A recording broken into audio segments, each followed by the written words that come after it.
All right, so here we are again. A new semester is starting here, and with a beautiful day, it isn't, but at least we're online today, so it doesn't really matter. Um, of course, this class is completely online.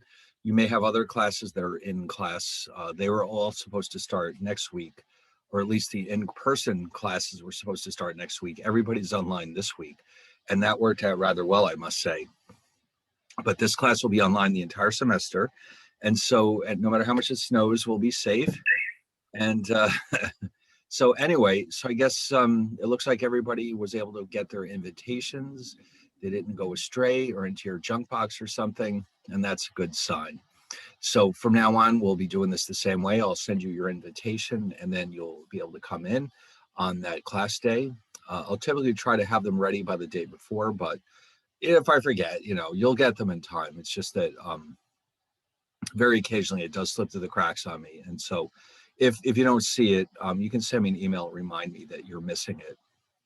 All right, so what do we do first? Well, first, let's go look at Moodle for a second. And on Moodle, you'll discover, let's see, it's here somewhere. I don't know, I'll just open up a new one. I've got too much stuff open, as is so often the case. So let's take a look at Moodle. And you'll see that what we have for you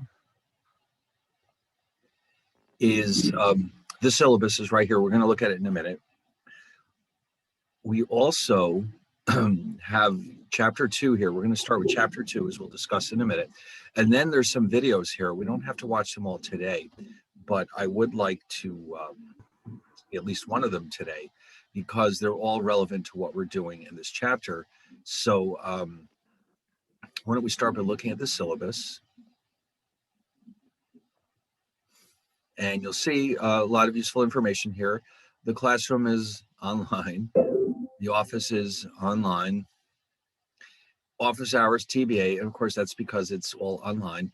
And so this way, if you do need actual office hours, you can get in touch with me by email, and then we can arrange a separate Zoom meeting, or else maybe if it's enough, we can answer your questions by email. Now, you can see here that also I've listed one of my 2 email addresses that you can use. We have the purchase account. Now, if you looked at your invitation very carefully, you'll see that your invitation did not come from this purchase account. It came from this other account, which I use, and the name there is Dr. AA 2012 at gmail.com. Now, why did I do this? Because I have all your names in an Excel spreadsheet. And in order to send out an invitation to the entire class, I need to be able to put all of your emails at once into the email message. And so I find that for whatever reason, the purchase email system is not set up to allow me to put a large number of emails into the send box. So therefore, I have to do it from another account, which is my Gmail account. All right, so you can send any questions you have or any other information either to my purchase account or my Gmail account, but the invitations will always come from this account. Because if I go back here to purchase, I'd literally have to type in every single one of your names in order to send you an email. I don't think that should be necessary. In here, I can take a group of emails and then put them into the same message, and it works beautifully. All right, so that's enough of that. Now, what else do you need to know? There's a book, and I'm pretty sure that it's available in an online format. I have a copy of it, which is online, so I guess you can get one too. It's a very good book, but what I do want to point out with this book, though, is that it is meant for a 2-semester sequence where the first half is international trade and the second half is international finance. Now, we're going to cover a large number of those chapters, but not all of them. So you might notice as we go along that I'm picking some from the international trade section and some from the international finance section, because we only have 1 semester to cover all of this material. In fact, if you look at the list of topics, you'll see it jumps pretty abruptly, 2, 3, 4, 5, and then suddenly it goes to 10. That's the reason, because 10 is the starting point for the discussion in this book about international finance. The first half is international trade. Now, you might say, what's the big deal? Well, international trade focuses more on how and why countries trade with each other. Okay.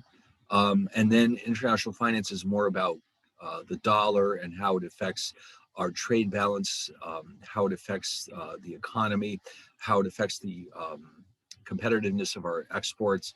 In other words, we're focused more primarily on money than anything else here, whereas in the first half, we're looking at trade and actual goods and services. Okay, so you could make the case that international trade is really based more on anything than microeconomics, and international finance is really based on macroeconomics. So we're going to do the best of both in this class. All right, so that should be a good sign. We don't have the option of having a 2-semester course, so instead we're picking the best topics from both. All right, well, now what else do you need to know? Well, now this is the kind of class where it's a little awkward to do this online, but we're going to only have 3 tests and that's it. But we will have many different problem sets that we can work on together in the classroom so we can get some practice with this material. But ultimately, the grading will come down to the 2 midterms and the final. Okay, so we'll discuss the details later. But don't worry, the first test is not likely to take place until early March because it's going to take a lot of time to get through all this material. So don't panic. Even if I mention the word midterm, it's going to be a good long time before we're ready for that. Your IG is Jordan Jimmer. What is IG? Somebody sent drop your IG so he can make a group chat of like all the classmates. So I answered the question. Oh, see now you got to remember, I know nothing about technology. Okay, so you have to explain everything to me. Okay. So you're making a group chat? No, that's what somebody said. I think. Okay, all right. Yeah. Well, you take care of that, and just leave me out of it because I don't know anything about it. Okay. Okay. No, I just wondered what that meant. All right, so you carry on with that, and hopefully it works out. Anyway, so for today, what should we do? Well, we're going to look at chapter 2. Now, already right off the bat, most books, the introductory chapters are quite basic. This book is a little different. He starts off pretty intensely right off the bat. So what we're doing today might be a little bit of a review, but maybe not. It's possible that you've never seen some of this content before, and that's fine. I'm going to try to assume that you have zero background in economics, but if you have some, that could be very helpful. Oh, one more thing. I almost completely forgot about this. Calculators. You're not going to need to use calculators an awful lot in this class, but you really should have one anyway. So now what I'm going to do is show you one of the cool toys that I can play with these Zoom meetings. They actually have their own polls that I can create. So here's what I'm going to do. Just to get the first poll going, what I'd like to do is ask the question. Okay, here we go. And this is really more for my information than anything else. Do you have a physical calculator? This is a very simple yes or no. So what will happen is you'll be able to answer this question as soon as I post it, which is right now. And hold on. And this is really just more for my curiosity than anything else. There's no wrong answer.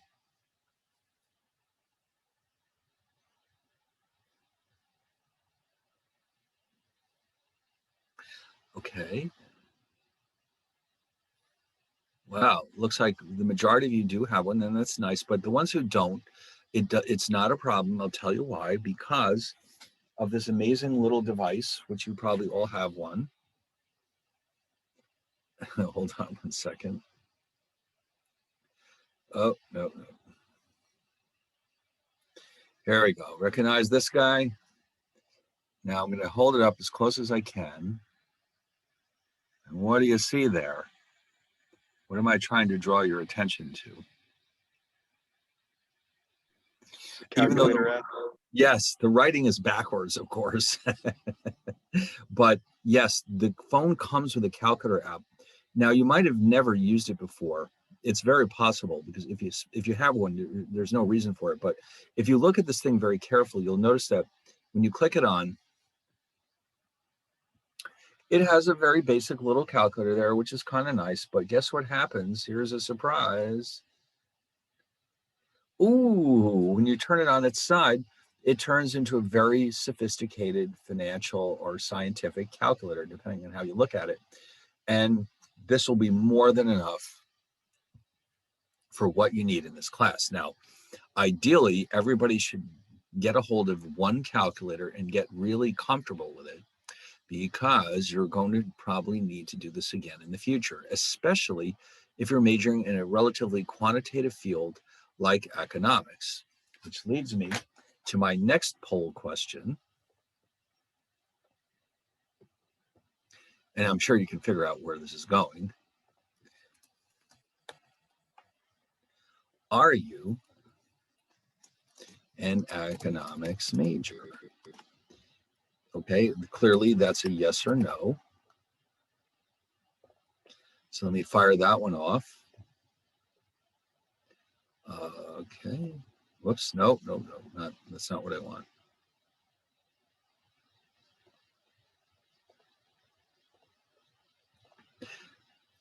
Beautiful. All right, let's run that one by.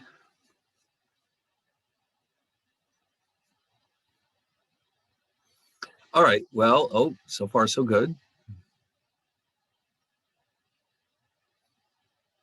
All right, we have a pretty significant majority of economics majors. That's good, because this clearly will be just one of many classes you'll be taking. And of course, they'll all be either based on micro or macro. And eventually you'll also have to take at least one statistics class. And they do actually offer an econometrics class here, which is more advanced statistics for economics majors. So you have that to look forward to as well.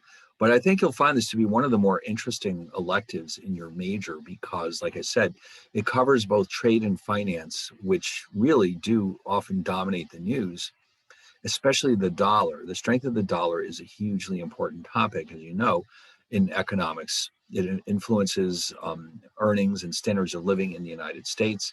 It influences our trade balance, and it's a very important detail. So, as a matter of fact, what I was going to do is show you this very interesting website that you could look at if you're interested, which is basically this website is about financial news, almost exclusively financial and economics news. And you can see it's CNBC. And if you look at it, you'll see, wow, right off the bat, I'm getting a lot of useful information. All of the major stock market exchanges are here, and they're all up big today. I don't know why. In order to find out why, we have to read the articles. Okay. And now if you want to read about other topics, you have all these wonderful categories over here. You've got economy, you've got finance, you have everything. So if you are a major, you might want to get into the habit of reading the financial news on a regular basis, because you never know what you're going to learn. Okay, now this whole business with GameStop is pretty much unprecedented that I know of, where it's almost like a populist revolution against Wall Street, where the Wall Street hedge funds were trying to short sell GameStop and push the price down. Well, they decided to jump in and take advantage of it, and not only make money but punish the hedge funds. So it'll be interesting to see how this eventually turns out. Also, if anyone's really interested, I don't know, cryptocurrencies, I personally find them to be very confusing. But here they are. If you really want to follow this stuff, these are all the different ones. And now look at this. I got this thing called Bitstamp. I don't even know what that is. Has anyone heard of that? No, not me either. But I do know a few people who are really serious about this stuff, and they follow it very closely. If that matters to you, well, here they are. So anyway, here's a perfect example of a website that you might want to look at on a regular basis, because it does have a lot of useful information that you might find helpful, not just for this class, but for all of your following classes, especially in economics. All right, then. So that's that. So we've talked about our calculators. We've got some information about websites. Let's see, is there anything else that we needed to cover here? Let's see. I don't think so. I think we're good. And all right, I think I forgot one thing. When we're done here, the whole meeting is being recorded, and that will be the case every time. So when it's done, though, the question is, where do you find the recordings? Now, it turns out that Zoom only has a very minimal amount of storage space for videos. So the school recommended that I keep them on YouTube, which I think you've all heard of. YouTube, but now you have to know where on YouTube. So here's what you do. You can find my account very quickly and easily. There it is. And you'll find it under my name.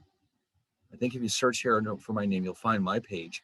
And then once you get here, what I've done is I've organized a series of what are called playlists, because this way you can find what you're looking for very quickly and easily, because I do have several classes going on. And it'll be listed under your course, which is Economics 3200. And you can just go click it on, and it's not there now, of course. But like this is a class I had during the winter, and you can see that all of them are just sitting right here, and you can just download them and look at them as you see fit. And also I've made them all public so that outsiders who are not going to the school can read them too if they want to. And you need to be surprised how many people watch my videos who are not even going to the school. And I guess there's something good in there going on. Okay. Oh, the funny thing is, every so often YouTube sends me little emails, and they're trying to help me figure out ways to make more money from my account. Well, I didn't want to tell them, but I'm not making any money in this account. Apparently, if you want to make money, you have to have some incredible number of viewers. Like, it's like 10,000, or it's some preposterous number that I don't see how you could possibly reach those levels. But if you do, you can actually make money with this stuff. Well, you know what? I'm not going to even bother with it. I don't care. I just want everyone to find their videos in a very convenient location. That's all I care about. So anyway, so they'll be here when you want them. And okay, other than that, I think we're ready to roll. So let's start at the beginning. Now, we're going to start with the international trade half of this class. Maybe we're going to spend maybe a third of the class with trade, and the rest will be international finance. And so let's start with our discussion about something called comparative advantage. And that comparative advantage is basically an attempt to explain why trade takes place between countries. Okay, so let's get the notes open. And we'll take a look. So there's also a brief history of the different theories of international trade as well in this chapter. And in fact, that's why I have the videos, because I think it's helpful for you to get a sense of how trade theory has evolved over the years and see what used to be the prevailing wisdom and what now people think is what's responsible for international trade. Now, obviously, it somehow relates to having a competitive advantage over your trading partners with the goods that you produce. But we want to explain it in economic terms. Why, for example, does the United States export aircraft to foreign countries? Like Boeing, for example, exports a lot of their planes to foreign countries. And why do we in turn import the majority of our coffee, let's say? In fact, why don't we think about that for a second? The majority of the coffee that we drink is actually coming from foreign countries. In fact, some of them are quite far away. If you've ever been to a Starbucks, of course, you know that they have flavors from all over the place. They have Ethiopia, and they have Kenya, and they have coffees from Indonesia and from all over Southeast Asia. And so the question is, why? Why don't we just grow our own coffee? Does anyone have any ideas about that?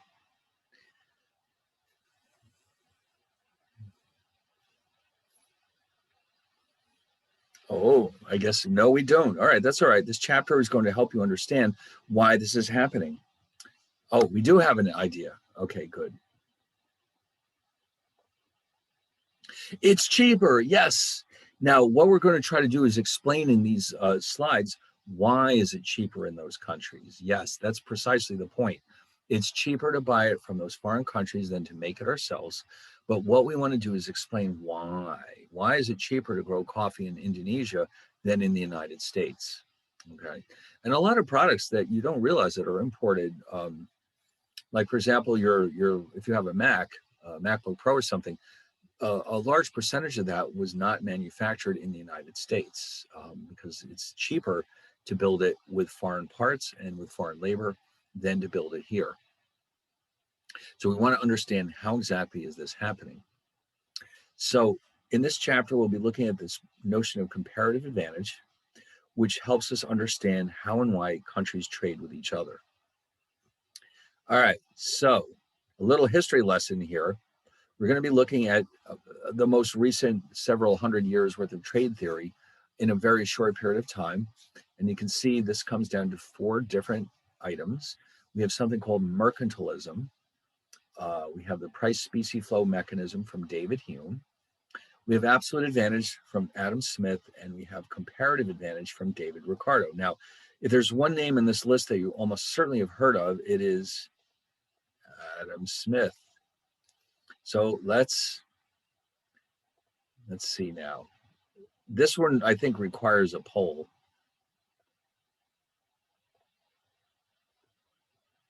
Hold on a second. Adam Smith. What is the most famous book written by Adam Smith? All right.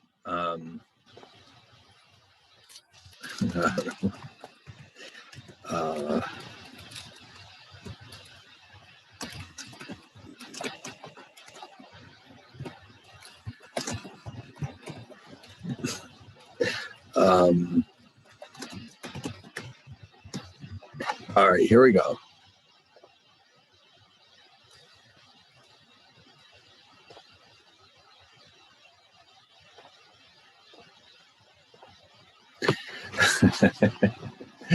Let's see if we can handle this one.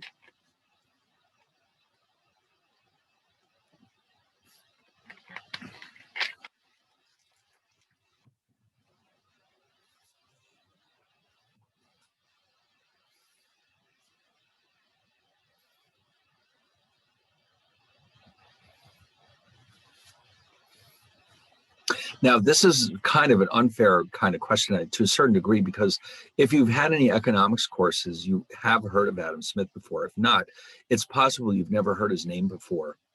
But that's all right. We're going to find out a lot about him today. So are we all done voting? All right. Oh, so, well, the answer is almost all of you got it right. It is, in fact, The Wealth of Nations, published in 1776, the same year as the Declaration of Independence, interestingly enough, because The Wealth of Nations is a lot of its time is spent explaining why free trade, free markets, free market capitalism is the way to go. Now, of course, War and Peace, that was Tolstoy. The Godfather, Mario Puzo, and the Da Vinci Code is Dan Brown. All right, anyway, so what exactly was Smith writing about? He created this idea, which we saw here, called absolute advantage, which was his attempt to explain how and why countries trade with each other. So Let's take a brief look at these theories, and then we'll start looking at the videos which help explain all of this background. Okay, so we'll start with mercantilism. Now, in the 16th to 18th century, this is when a lot of countries started really exploring the rest of the world, like the Spanish and the Dutch and the French and the British, and they were all sailing around the world looking for colonies, looking for sources of materials, one of them being spices. The spice trade was especially lucrative at that point in time. And so their opinion was that trade itself is just another form of warfare. In other words, the point of trading with another country was to take advantage of them. And so we would try to sell our products to other countries and refuse to buy products from those countries. And by doing so, we would accumulate massive amounts of gold and silver. At the time, all these countries were on the gold and silver standard. So gold and silver were the form of money that was being used. So the more gold and silver a country had, the wealthier it was seen to be. Now, of course, the point of this is to become more powerful militarily, but also to simply become wealthier. But the feeling was that trade was something that you did to take advantage of the trading partners. In other words, it was, like I said, an instrument of foreign policy or warfare. So that was a prevailing wisdom for all those centuries. And then all of a sudden, Hume comes along and says, no, that's insanity. And here's why. Now, David Hume was mainly a philosopher, but he did write a lot about economics. So he was saying, this is ridiculous because even if you do become wealthier, it's only going to be temporary. And here is why.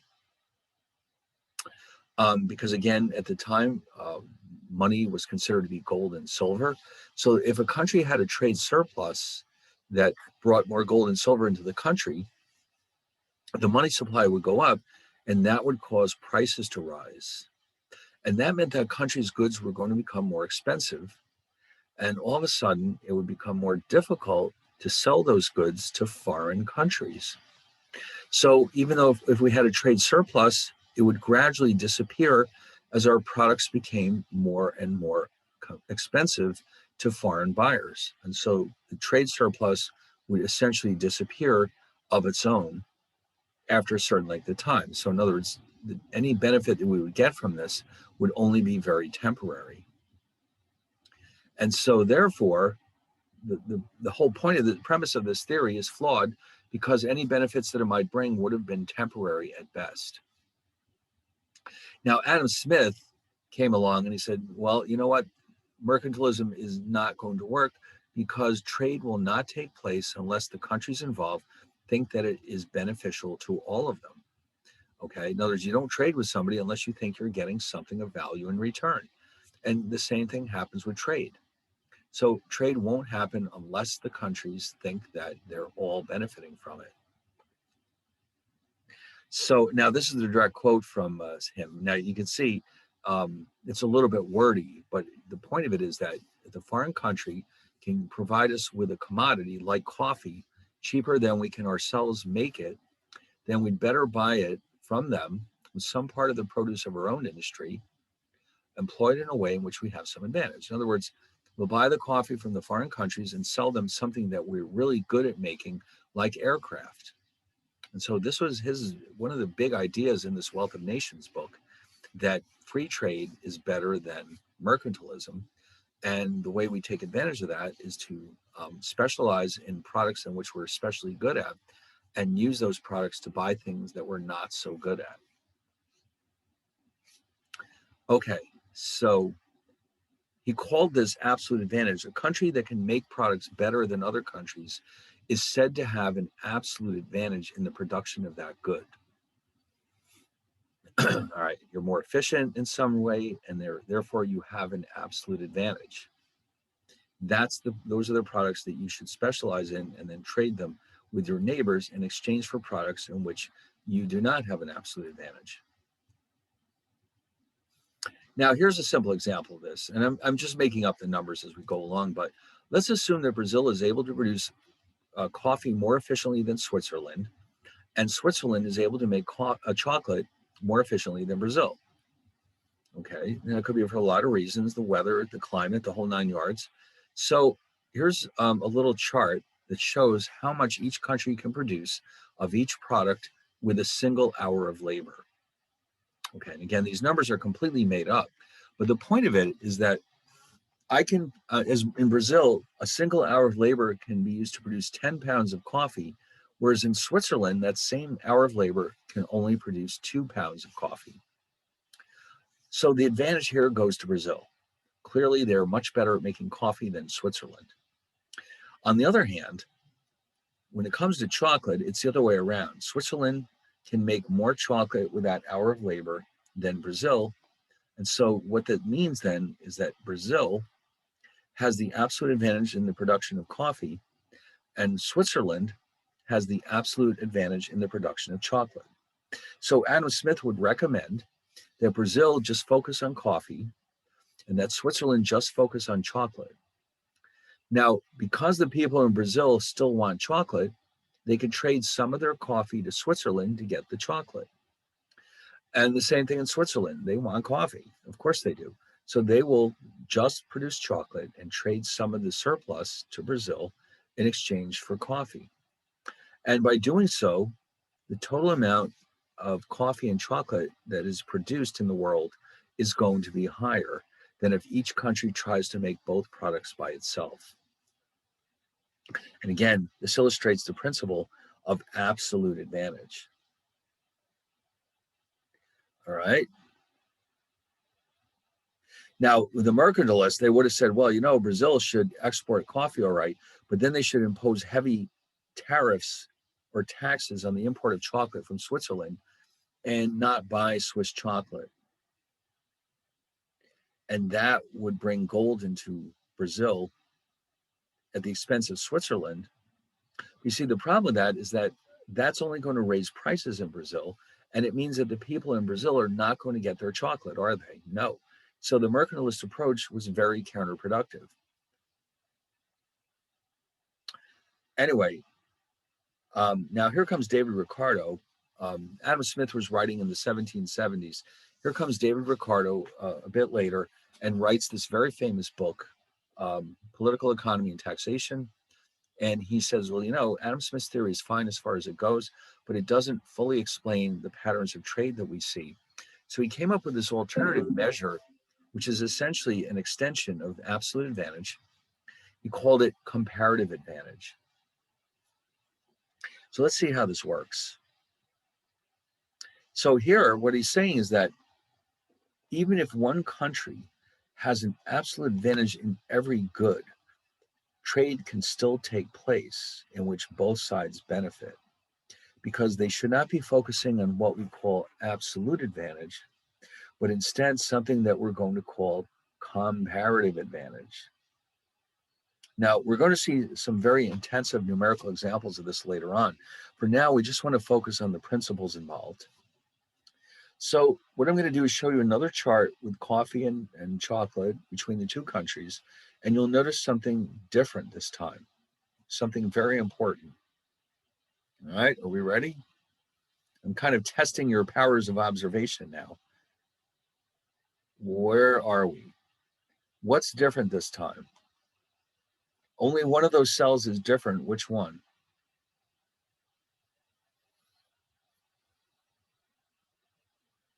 Uh-oh. Switzerland used to produce 8 pounds of chocolate. That's right. That's exactly right. Very good. So look what happens now.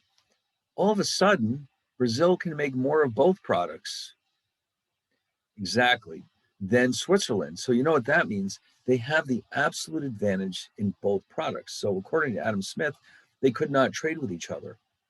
But what do you notice about the advantage that Brazil has with the coffee compared with the chocolate?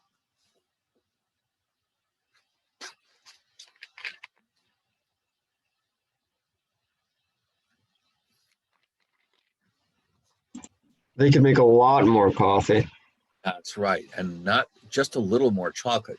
So according to David Ricardo, what they should do, in spite of the fact that Brazil has the absolute advantage in both products is that Brazil should still focus on coffee and export it to Switzerland for the chocolate, and they will still both benefit from this.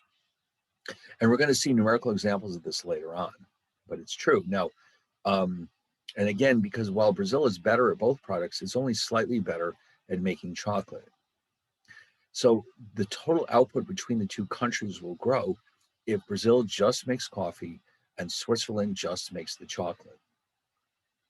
Now, here's an analogy that I heard. I didn't make this one up, but about how this actually works. So let me put this on a separate document here. This might help it make this more clear. Suppose that a lawyer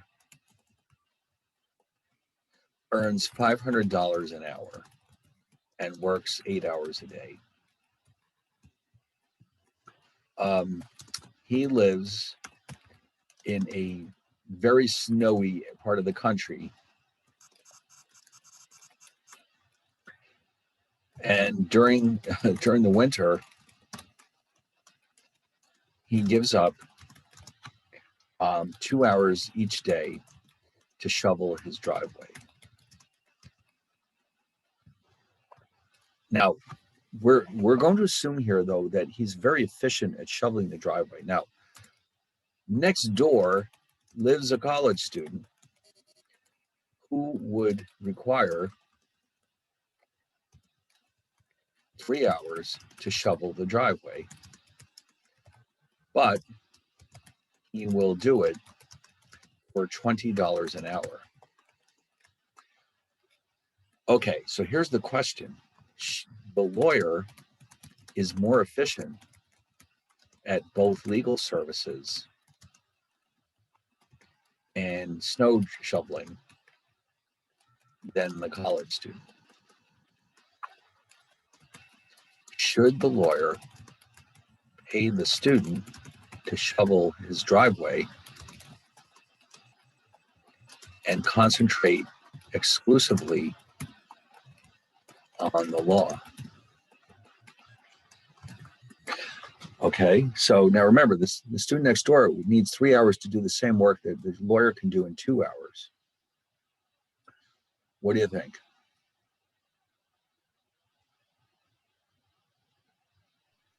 I think it would be yes, because in those 2 hours he could like focus on, doing like his main job and earn a lot more money. That's right, exactly. So yes, because the lawyer is sacrificing $1,000. Wow, that's a lot of money. $1,000 a day to shovel his sidewalk when he could pay the student $20 to do the work for him. So in other words, even though he's actually faster, he still should pay the student because you can see that the value of the legal work is far greater than the savings from shoveling his own sidewalk. So it's kind of the same idea. So if you think of the legal services as, Boeing aircraft, and let's say snow shoveling becomes, let's say, manufacturing t-shirts. I hope the logic is the same here, or you can see that because the US will focus on aircraft and let India produce t-shirts. And then we just buy them from India instead of making them ourselves, because it's the same principle. We're producing something that's incredibly valuable, and we're letting somebody else make the t-shirts, which clearly are not nearly as valuable. We still need them, and so we'll let them take care of that, and we'll just focus all our attention on the aircraft. So on the national level, you can see the idea here is that we want each country to focus on what it does best and then buy what they need from the other countries. Or you can think of it as an individual too. I mean, this might be a bit of a stretch, but suppose that an individual, or suppose the same lawyer could grow his own food, but would need 2 hours a day in the garden to do so. Should he do his own gardening? Why or why not? Well, unless the garden's producing more than $1,000 worth of food every day, it's the same idea. He's wasting his time by being in the garden, even though he may be very efficient at it. The value of the gardening is far less than the value of the legal services that he should be focusing on. So these are other types of examples of comparative advantage. So here in this example, in spite of the fact that Brazil is better at both coffee and chocolate, we would say that Brazil should just do all coffee and Switzerland should only do chocolate. And then they trade what they need with each other. All right, now, somewhere along the way, you probably run into this concept of opportunity cost. Now, we know that whenever a choice has to be made, normally we gain something and we sacrifice something else. So in economics, we say that the value of what we've given up represents what we're going to call an opportunity cost. So the classic example of this is college. By being in college, is there something that you're giving up by being in school? Work. That's right. If you didn't go to college, you probably could have found a job in, let's say, Staples. Well, okay, nothing great, but that is an actual opportunity cost. You could have, in principle, gone to work in Staples. Yes, that's right. It's only, that's right. But there is a cost associated with that. So it's a low cost, but it's something that needs to be taken into account. And in fact, sometimes you see these cases where somebody will skip college because they have an opportunity to, let's say this person might be a musician and they have an opportunity to go on the road and become famous and all this and that. And then maybe it makes sense. But for most people, the college is obviously worth a lot more than whatever salary you had to give up. But it is something that has to be taken into account when you decide what to do. Okay, so anytime you make a choice, you're gaining something, you're giving up something else. Whatever it is you're giving up is referred to as an opportunity cost. What does this have to do with anything? Because comparative advantage is ultimately based on opportunity costs. And by the way, as far as actually calculating opportunity costs, what it represents is the ratio of how much you're giving up of one good to gain more of another good. So like, here's an example of that. A farmer, let's say, owns a plot of land and he can either grow 100 bushels of wheat or 50 bushels of corn on that same plot of land.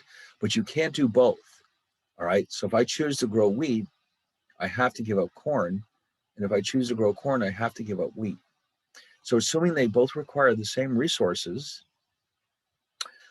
if I grow wheat, I have to give up, for each bushel of wheat that I gain, I'm losing half a bushel of corn. In other words, to grow all wheat, I gain 100 bushels of wheat, but I lose 50 bushels of corn.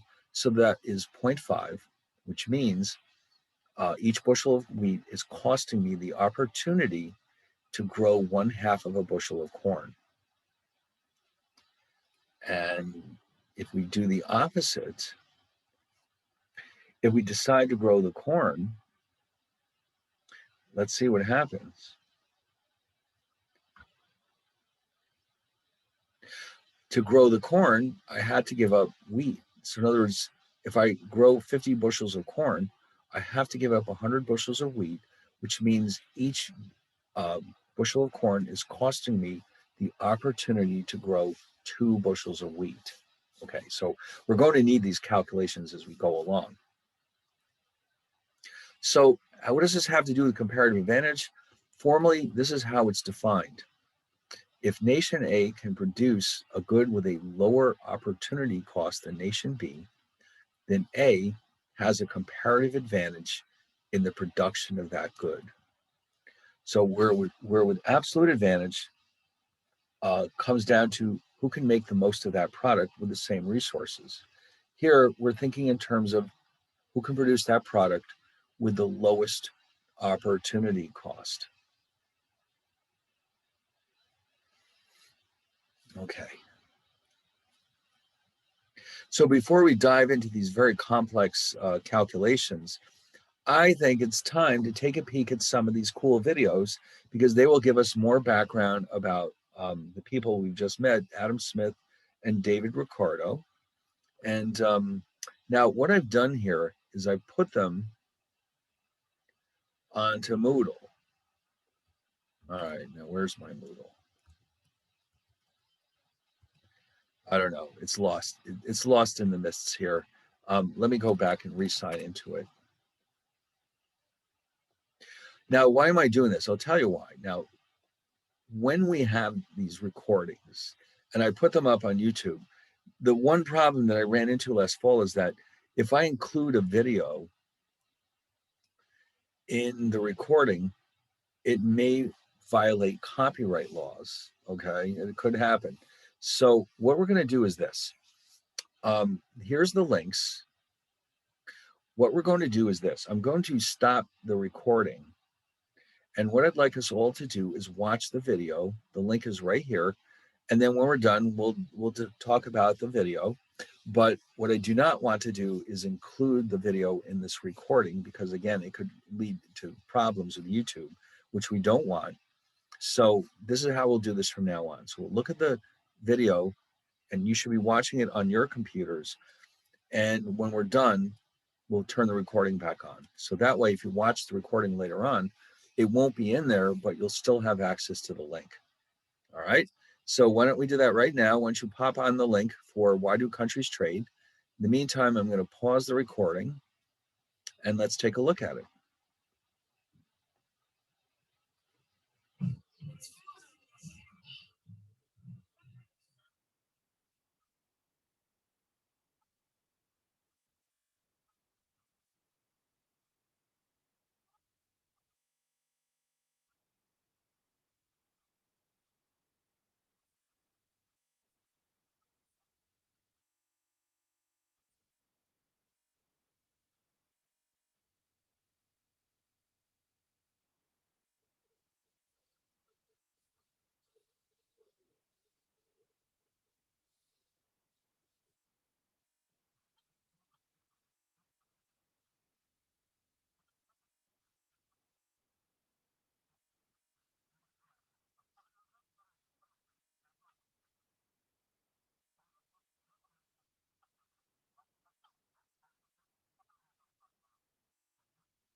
All right, is everyone just about done?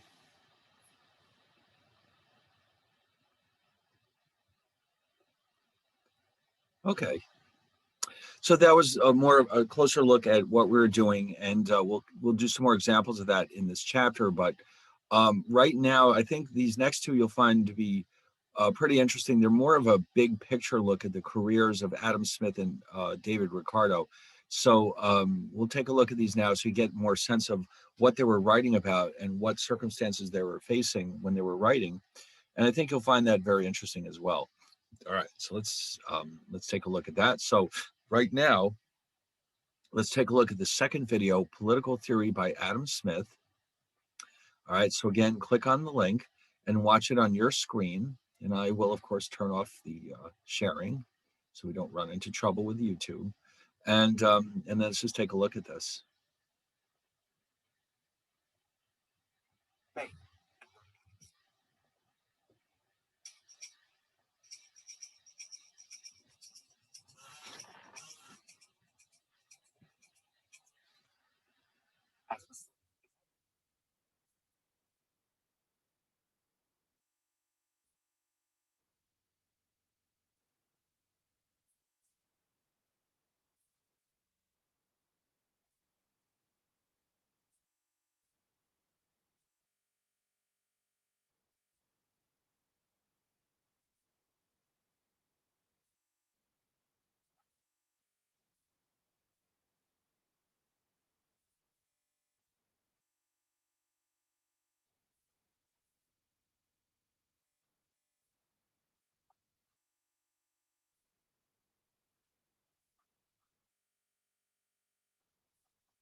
All right, are we done?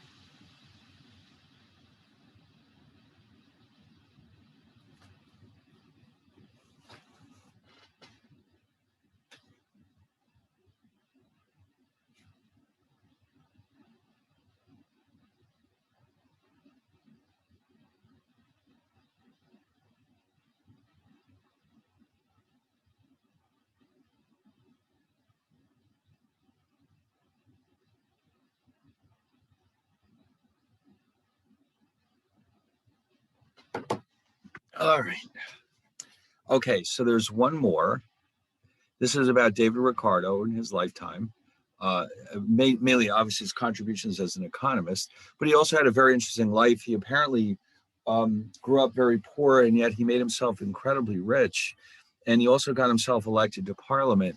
And, at this point in time, this is the early 19th century. At the time, he was Jewish. And, let's face it, at that point in time in England, they weren't people were not likely to elect Jews to parliament, but he managed to pull it off somehow. And he became very famous because of this book about what he called political economy and taxation, but ultimately what he was really focusing on was this notion of comparative advantage. He also wrote a lot about how to reform the rules in England to help the poor. So he was a pretty important figure in economic history. So why don't we take a look at this, and then we'll get back to the material. All right, first let me turn this thing off, and then we can get started.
All right. Well, that was just meant to be a little background. We'll go over all these topics properly as we go along. There's a little bit rushed, I guess, but anyway. So is everyone done?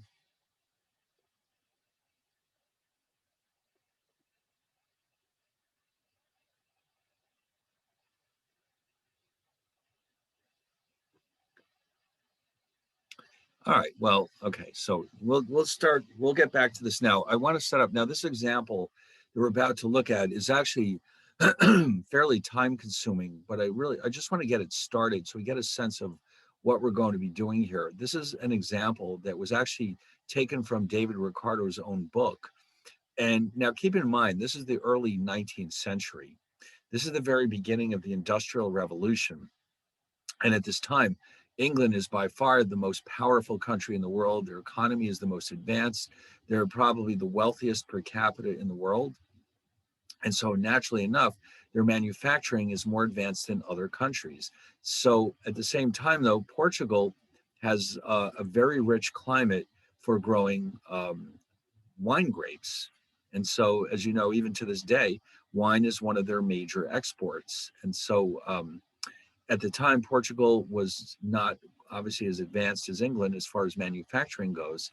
So David Ricardo chose this example of England and Portugal, and he chose the commodities cloth and wine. Now, England is not terribly well suited, as you can imagine, for growing wine. I mean, they try, but it's just too far north. It's too cold. It isn't really a good fit as far as wine is concerned. But again, Portugal is ideal for growing wine. But at the same time, at least in this point in history, England was by far the most efficient producer of manufactured goods such as cloth. Okay, so what we're going to see in this example is a table which shows how much labor is needed to produce a yard of cloth or a gallon of wine.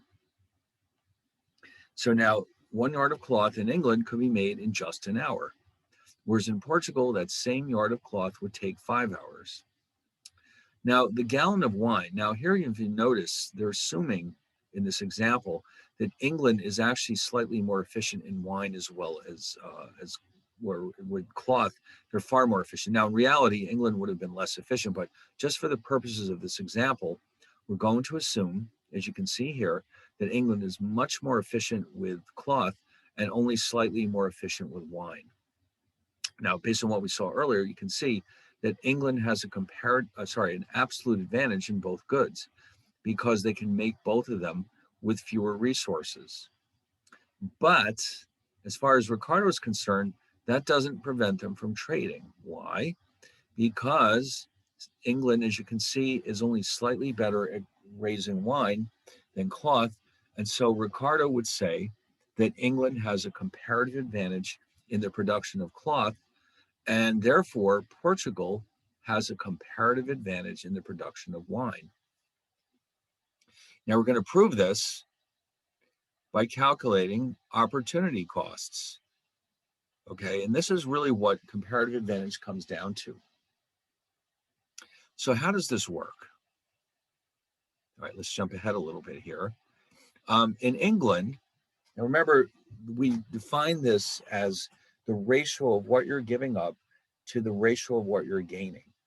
So for England, if they wanted to make wine,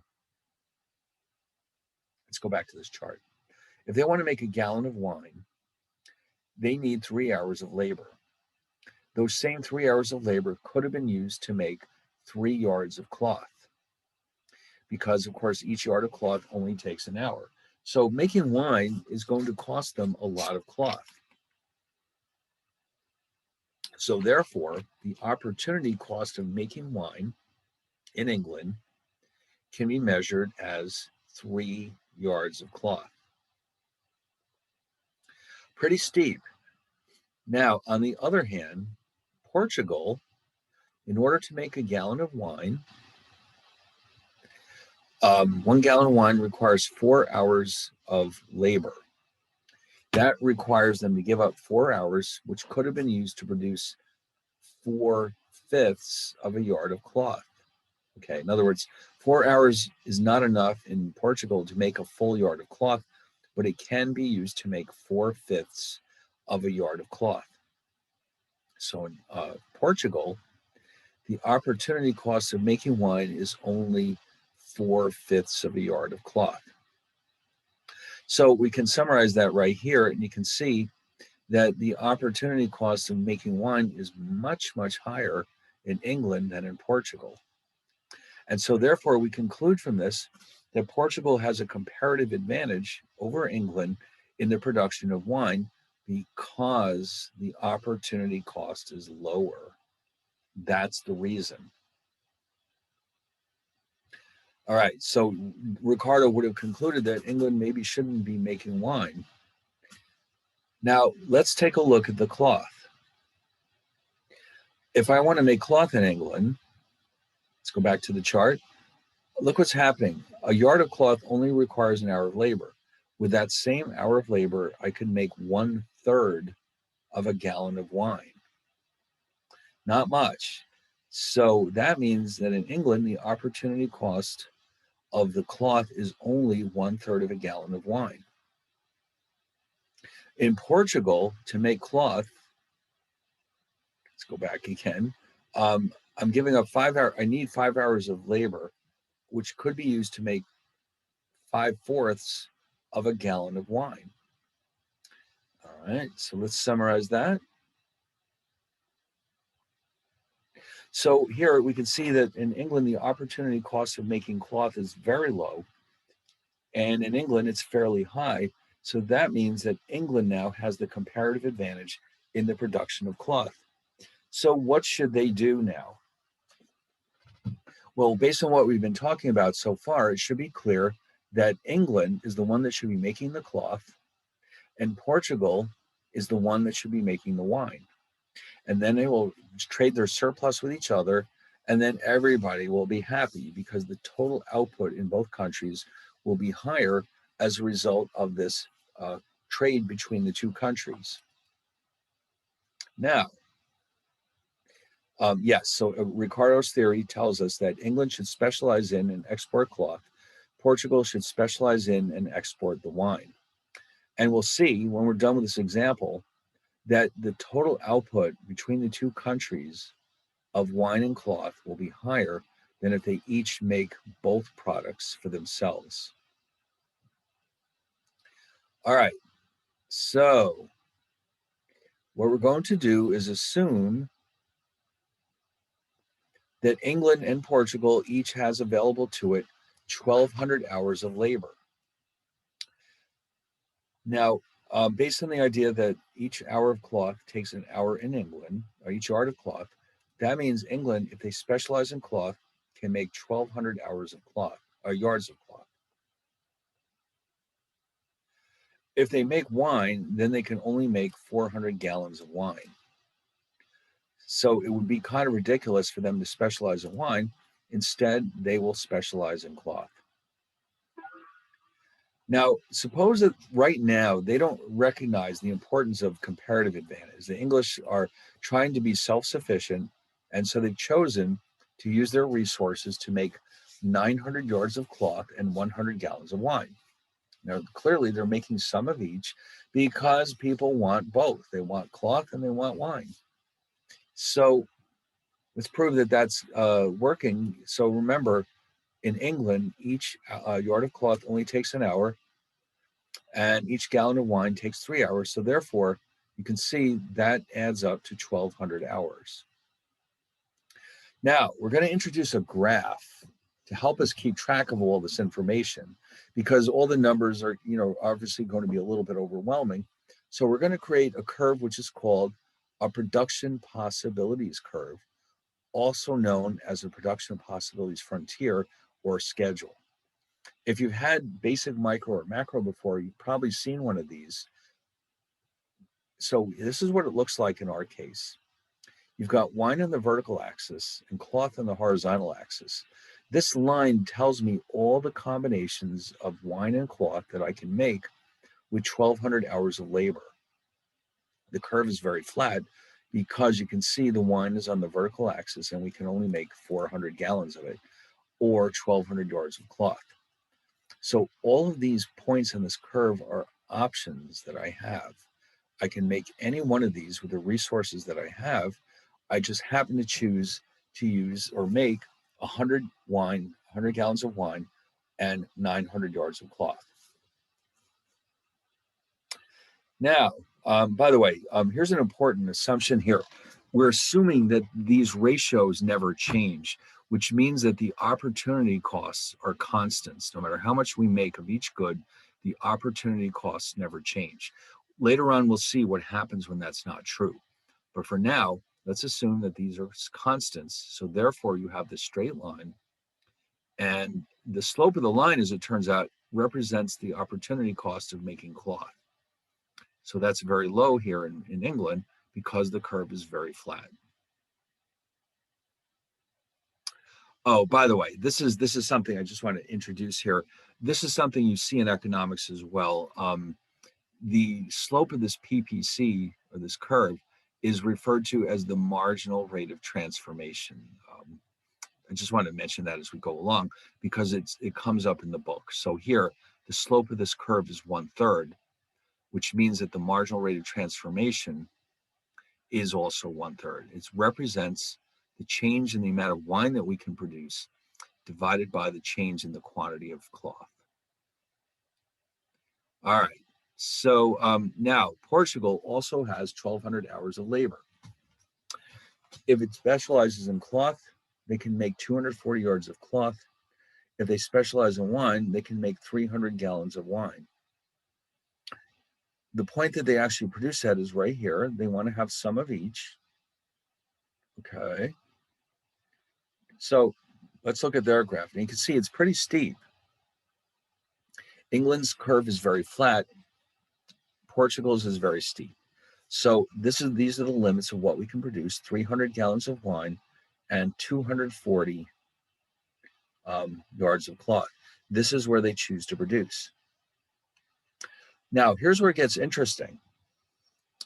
The two countries decide, you know what, maybe we should do this. Instead of each of us trying to produce some of each product, why don't we specialize and trade with each other?